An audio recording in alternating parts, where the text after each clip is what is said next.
Hey YouTube, Rico Knows here. If you don't know who I am, I pick fights for a living. We do fight cards every single week. We do football every single week. And we win money every single week. So shout out to you guys. I'm glad you found the video. If you didn't know, there's a fight night this weekend. It's Kamaru Usman versus Joaquin Buckley. That's the main event. I'll be giving that away in another video for free, no problem. But in this particular video, we're going to be talking about the early prelim fights. Now, a couple disclaimers right away. Early prelim fights, usually fighters we don't know that well, and it's usually a shot in the dark. So far this year on 18 fight cards, I am 9-9 when giving these fights away. So I'm 50% when giving them away for free. And I want to explain that. In comparison, when I give away the main event, I'm 14-4 this year. When picking the main event money line, I'm 14-4. The difference is those fighters we've seen their entire careers. And yes, it's typically the two best fighters on the fight card, but I still have a really good grasp of who they are and what they are. Okay. Shout out to all the MVPs. We have over 5,000, 6,000 members on Patreon and another 1,000 on YouTube. I'm not talking about followers. I got 250,000 followers on all the platforms. That's okay. Not worried about that. Shout out to all of them for watching the videos and all the clicks and all that. That doesn't matter. Paying members, dudes who are around all year round, winning money every single week, because we do UFC on Saturdays and we do college football on Saturdays as well. We're ramping up for all their future bets here in a shortly. But talking about UFC specifically, we've been dominating. I do want to show you guys our results from last week. Let me see if I can pull that up here. Boom. And let's go to last week's. So last week, you see some red in here? Shout out to Patchy Cement Mix. He caused some red on the parlays, but not really. We had 4 other parlays not on the chart that were posted on Patreon. 3 out of those 4 hit, okay? Then everything else green hit. We hit all of our locks and all that stuff. Everything's fine. Made a ton of money last week. Shout out to the MVPs. If you don't know, now you know. Okay, cool. Here's the deal, guys. Every result's posted, by the way, and it's there forever for you to watch. If we go to Patreon and you start scrolling down, you will see results shows, you will see results, and you'll see those parlays that I was just talking about. And you can watch every video on every single fight. We're a little more in-depth. We give you some gambling advice, some more in-depth advice. Shout out to the MVPs. You guys have changed my life. I'm here to change yours. So let's go talk about this fight, though. Jamey-Lyn Horth, Vanessa Demopoulos.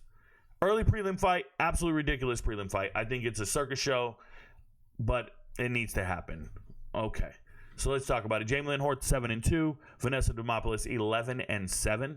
They're gonna talk about her like she's fucking 11-1. I promise you, the announcers are ridiculous. So we'll start with Vanessa Demopoulos. She's a small fighter. She's the underdog in this fight. She's taking this fight on short notice.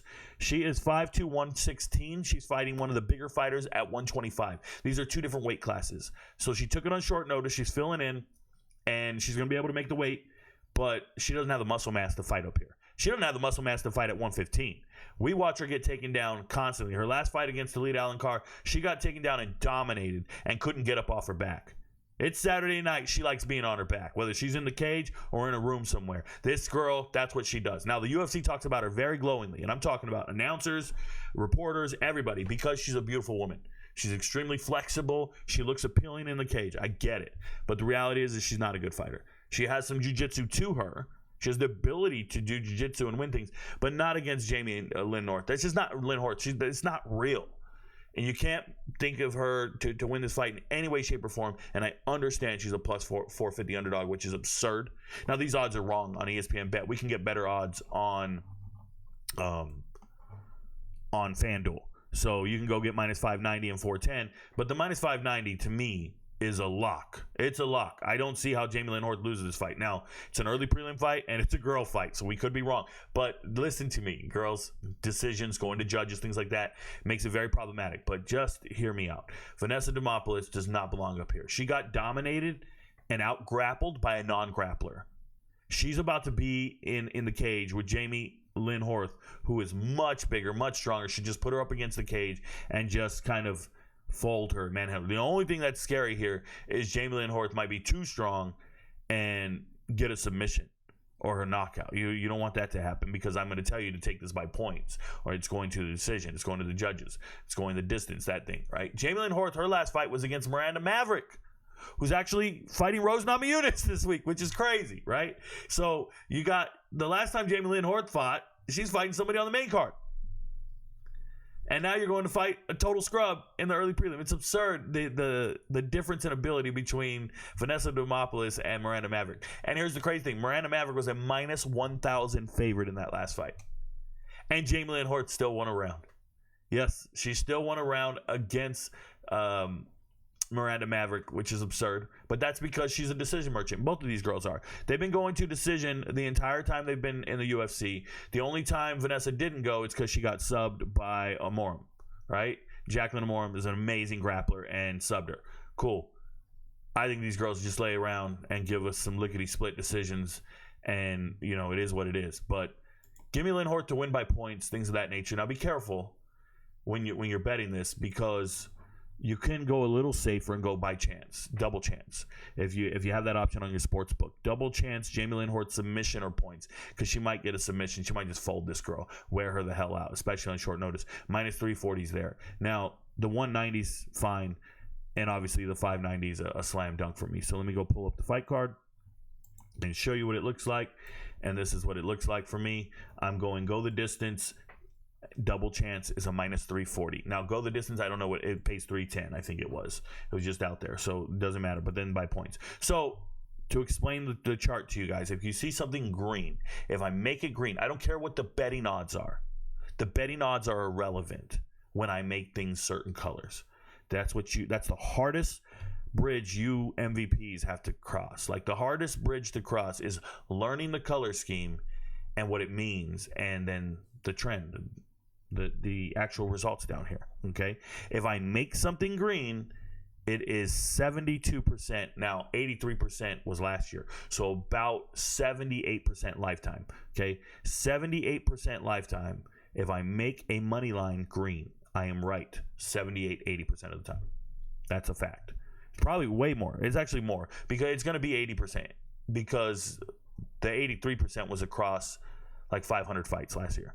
So we're talking about some real numbers. When I make it green, it's going to be right. So Van Hort's going to win this fight. Done talking about it, okay?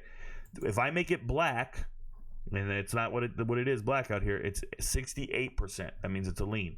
It's just like a B bet for me, a less confident bet, but we still bet them. Just so you understand that. If I make it purple, stay the fuck away from it. It's only going to hit 41% of the time. If I make it purple, you're in trouble. Any parlays down here, and this is just so you guys understand how accurate parlays are. Parlays are hitting at 37%. Any guy bragging about a parlay and all these, if you consistently bet parlays, you're at 37%. You're losing your ass. Now, if it's above plus 200, if every parlay is above 200, you're getting your money. You should be green. If every parlay you hit is above 200, I'm serious. That's what that math tells me. But it's got to be above 200, and most of the parlays aren't, because we're only parlaying to get to plus money most of the time. Nonetheless, parlay prop locks. Let's talk about it. If I make it green, and it's in this column over here and it's green, it's 53%. It's been very difficult. And that's just trying to get the method right at times. Remember, if the odds get away from us like this, we try to go after the method. Especially the minus 2,000, we're going to go after the method, not the money line. Or we're going to fade it and go the other way, because I really don't give a shit. I don't make minus 2,000s greens. I've just never done that in my life. You MVPs know this. But this is the big one that matters. If I make a prop or a parlay black, it hits at 57%. It's really important, because that's what these are. These are black, and they're going to hit at 57%. Now, sometimes it'll be a minus 300. Sometimes it'll be a plus 120. If I ever make it black, we hit at 57%. You got to trust that. Okay? That's all I can tell you about that. If I make it purple, stay the fuck away from it unless you can live with it. And usually the purples in this column over here are going to be huge numbers, plus 450, plus 500, stuff like that. So they warrants the 32% if you're chasing it. Okay, so just to explain the color chart to you guys once again, green means a lock, black means a lean. You can still do what you want to do. Your bets are your bets. That's your business. I don't discuss ROI. I don't discuss how much money I won or anything like that. Everybody's different. Every single week it's on you.